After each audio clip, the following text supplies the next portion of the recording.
নমস্কার বন্ধুরা, খাওয়া হবে জমজমাট চ্যানেলে সবাইকে জানাই সুস্বাগতম। আজকের রেসিপি হলো আম দিয়ে টক ডাল। এই জন্য আমি একটা আম নিয়ে নিয়েছি, আর এখানে নিয়ে নিয়েছি আমি 200 গ্রাম মতন মুসুর ডাল। এই মুসুর ডালটাকে এখন ভালো করে আমি ধুয়ে নেব।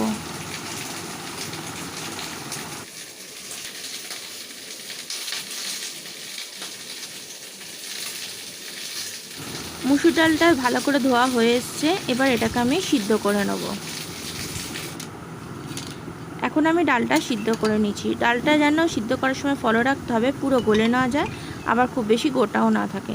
আমার ডালটা আমি তাই তুলে দেখালাম আমি কিরম সিদ্ধ করেছি। আর এখানে নিয়েছি একটা কাঁচা আম, পিস পিস করে কেটে নিয়েছি লম্বা লম্বা শেপে। গ্যাসের মধ্যে কড়াই বসিয়ে দিয়েছি। এর মধ্যে দিয়ে দিচ্ছি 3 চামচ মতন তেল। তাতে ফোড়ন হিসাবে দিলাম 2টো শুকনো লঙ্কা আর 1 চামচ সর্ষে।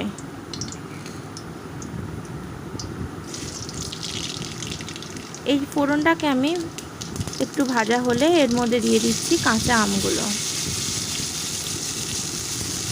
এবার এটাকে ভালো করে আমি আমটাকে ভেজে নেব।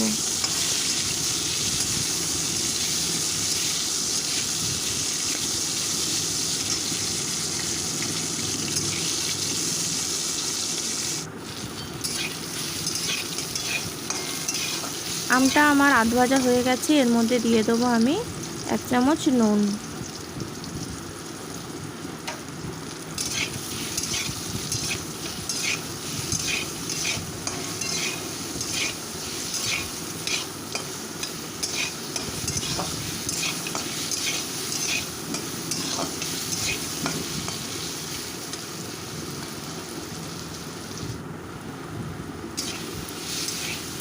আমটা ভাজতে ভাজতে আমার নরম হয়ে গেছে, আর এটা কিছুক্ষণ ভেজে নেব। এর মধ্যে দিয়ে দিচ্ছি আমি হলুদ।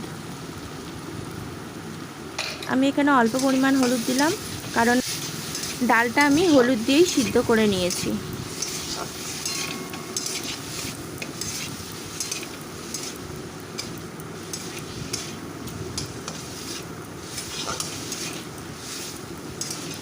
আমটা পুরো ভাজতে ভাজতে আমার একদমই গলে গেছে। এবার এর মধ্যে দিয়ে দেবো সিদ্ধ করে রাখা মুসুর ডাল।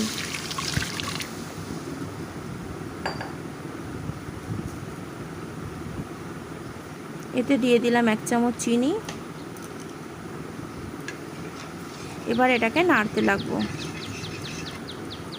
নেড়ে দিয়েছি, এবার এটাকে গ্যাসে ফোটার জন্য টাইম দেবো। এখন আমার ডালটা ফুটছে। এতে সামান্য একটু চিনি আমি আর একটু অ্যাড করে দিলাম, আর নুন অ্যাড করে দিলাম। বন্ধুরা, তোমরা তোমাদের স্বাদ মতো নুন মিষ্টিটা দিয়ে নিও। আমি আমার স্বাদ মতো দিয়েছি। রেডি আমার আজকের রেসিপি আম দিয়ে টকের ডাল।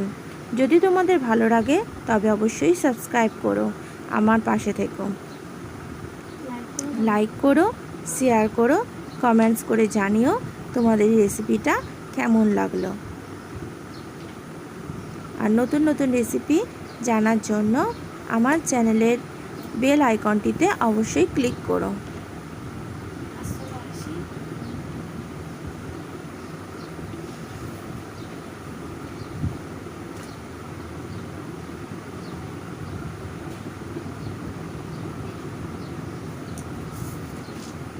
আজ তবে আসি বন্ধু, আবার দেখা হবে অন্য কোনো রেসিপি নিয়ে অন্য কোনো দিন।